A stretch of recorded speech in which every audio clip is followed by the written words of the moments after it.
Эфир телеканала продолжит выпуск новостей. В студии Василий Раченко. Здравствуйте. Коротко о главных темах. Пожары привели к сбоям электричества и интернета в Вилюйской группе районов. Энергетики и связисты пытаются восстановить линии для того, чтобы дети смогли сдать ЕГЭ.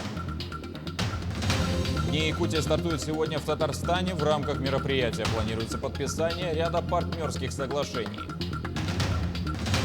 А в столице нашего региона определили, кто поедет на игры Манчары. На стадионе Туймада прошел чемпионат по якутским прыжкам.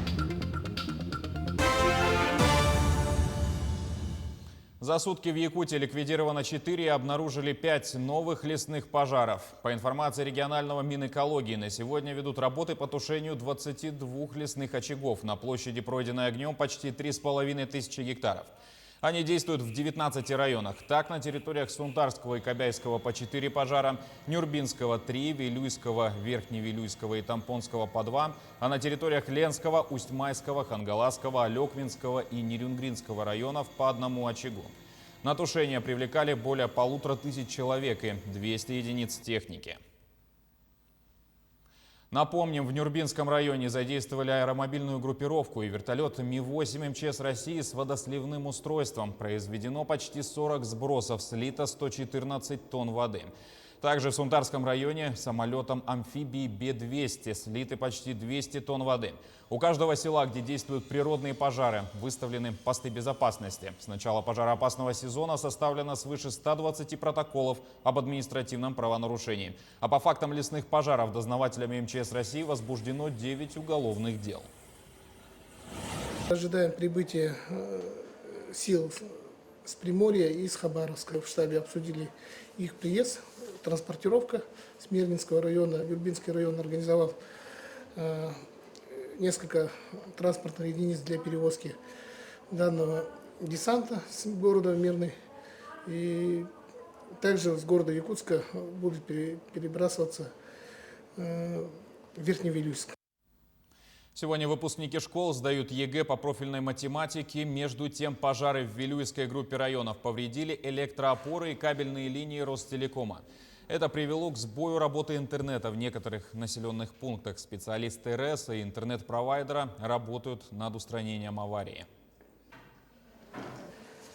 И надо отметить, что сегодня эти дни связаны с сдачей единого госэкзамена по Вилюйской группе ЛУСов. Это 454 ребенка наших, которые должны сдать экзамен по математике. Будем работать над тем, чтобы не было сбоя по интернету и по электроснабжению. К другим новостям. Вакцину «Спутник Ви» теперь будут производить в Сербии и Аргентине. На Петербургском международном экономическом форуме Владимир Путин и лидеры этих стран дали старт проекта. Российская сторона заключила соглашение по производству «Спутника Ви» уже более чем в 10 государствах. Это позволит только за этот год достичь объема, достаточного для вакцинации сотен миллионов людей.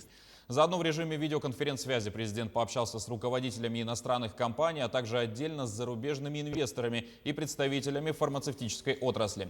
В предстоящие годы будут существенно увеличены вложения в развитие инфраструктуры, проекты в сфере высоких технологий, здравоохранения и развития городской среды. Также на форуме стало известно, что в Якутии появится масштабный современный лесоперерабатывающий комплекс. Соответствующее соглашение подписано между правительством Якутии, Республиканской инвестиционной компанией и группой компаний «Старовой». Сотрудничество предполагает строительство в Ленском районе в поселке Витим лесопильного завода. Ввести его в эксплуатацию планируется уже в 2023 году. Этот инвестиционный проект позволит повысить качество выпускаемой продукции, создаст дополнительные рабочие места, а также поспособствует развитию собственной лесозаготовки. Это и производство древесины, которое в республике будет обеспечивать наполнение нашего рынка для строительства индивидуального жилья. Это и производство различных видов пиломатериалов для нужд республики. Ну и, конечно, это, что очень важно, это экспорт. Это экспорт этих материалов за пределы нашей республики, что, конечно, очень важно для нашего такого экономического баланса, но и выполнения ряда направлений, в том числе национальных проектов экспорт. Мы оцениваем вложения только на первом этапе не меньше 3 миллиардов рублей. Это строительство лесопромышленного комплекса по лесопилке в Витиме и вложение в лесозаготовку. И это только на первом этапе. При этом еще будет развиваться и лесопильный участок, который уже сейчас есть в Якутске. И планируем и развитие производства элементов деревянного домостроения, что актуально для республики. В карьере «Заря» и Хальского комбината возобновили горные работы. «Алроса» получила разрешение Ростехнадзора на проведение опытно-промышленной разработки на месторождении. На «Заре» работы остановили 15 мая прошлого года. Причиной экономический кризис, вызванный пандемией коронавируса и падение спроса на алмазы.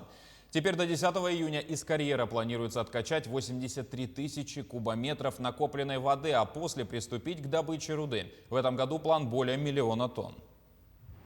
В данное время построен и запущен в работу карьерный водоотлив, производится откачка воды, производятся подготовительные горные работы по зачистке полигона и капитальных съездов от осыпей. Дни Якутии стартуют сегодня в Татарстане. В рамках мероприятия до 11 июня планируется подписание ряда соглашений. Также пройдет презентация инвестиционного, инновационного и туристического потенциалов республики. Демонстрации, реализация продукции товаропроизводителей бренда «Сделано в Якутии», развитие деловых и научных связей. Сегодня в Казанском федеральном университете пройдет круглый стол, посвященный перспективным направлениям взаимодействия республик в области биофармации, материаловедения, недропользования, развития языков и культуры народов России. А предприниматели Ленского района начали весенние полевые работы. Как она проходит, знает Светлана Балеева. В Ленском районе полным ходом идет посевная кампания. Сейчас мы находимся в селе Мурья у предпринимателя Аладдинова. Уже в марте месяце здесь были высажены овощи. Это помидоры и огурцы. Ранняя капуста тоже уже высажена на полях. Картошка, кукуруза. А на данный момент идет высадка капусты уже зимних сортов. Буквально через неделю все эти работы будут закончены. Температура 12 градусов. Это самое оптимальное для сельскохозяйственных культур. Правильное время у вас выбрано для посадки.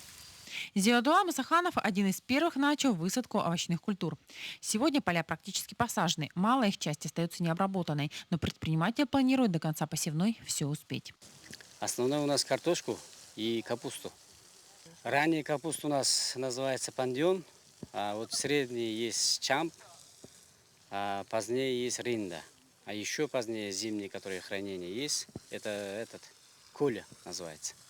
По словам предпринимателя, уже через 2 недели можно будет собирать урожай ранней капусты. Прекрасно растет в суровых якутских условиях у Зиадулы кукуруза. Много лет он ее успешно выращивает. Мы ее закроем, как бы под дугу, пеленкой закроем, а вот тогда успеет.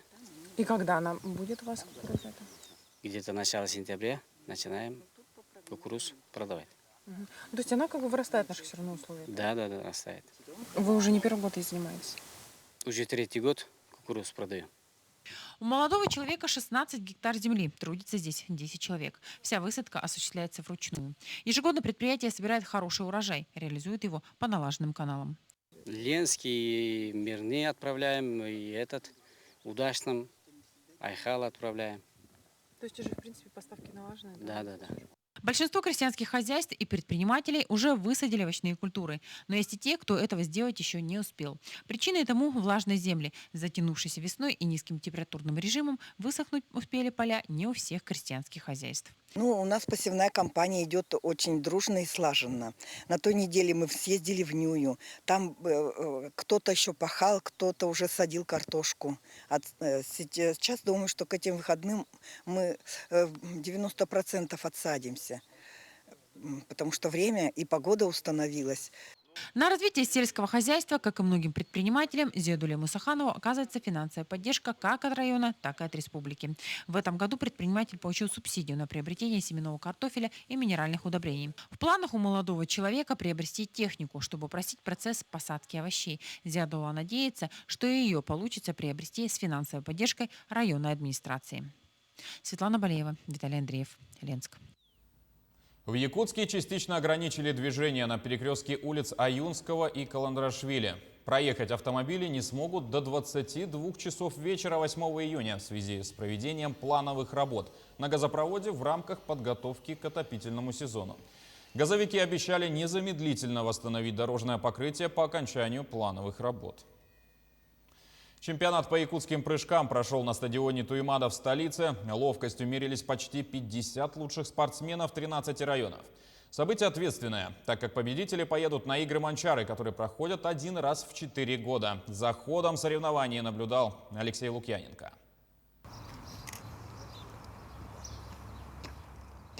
Соревнования проходили по 3 видам якутских прыжков: КЛы, Истана и Кобах. Первый день чемпионата ознаменован аж 3 рекордами республики. По прыжкам Истана Кай Адамов прыгнул 47 метров 43 сантиметра. Среди юношей до 20 лет Нюргун Сокольников 45 метров 49 сантиметров. А среди девушек Валерия Олисова с результатом по КЛы в 24 метра 75 сантиметров. Данный чемпионат является хорошей подготовкой к 21-й спартакиаде по национальным видам спорта играм Манчары. Эти соревнования служат основной мотивацией к подготовке к играм Манчары, которые пройдут в селе Бердигостях с 6 по 11 июля. На этих соревнованиях выступают все лидеры по якутским прыжкам. Лидерами чемпионата стали среди женщин Валерия Олисова из Хангаласского улуса, среди мужчин ветеранов мастер спорта, многократный чемпион республики Виталий Васильев. А среди мужчин в течение 2 дней лидировал мастер спорта Кай Адамов из Горного улуса. Практически я с детства занимаюсь якутскими прыжками. И как перед игрой год, как целеустремленно тренируюсь. В соревнованиях начала участвовать 2 года назад. С прошлого года начались какие-то результаты.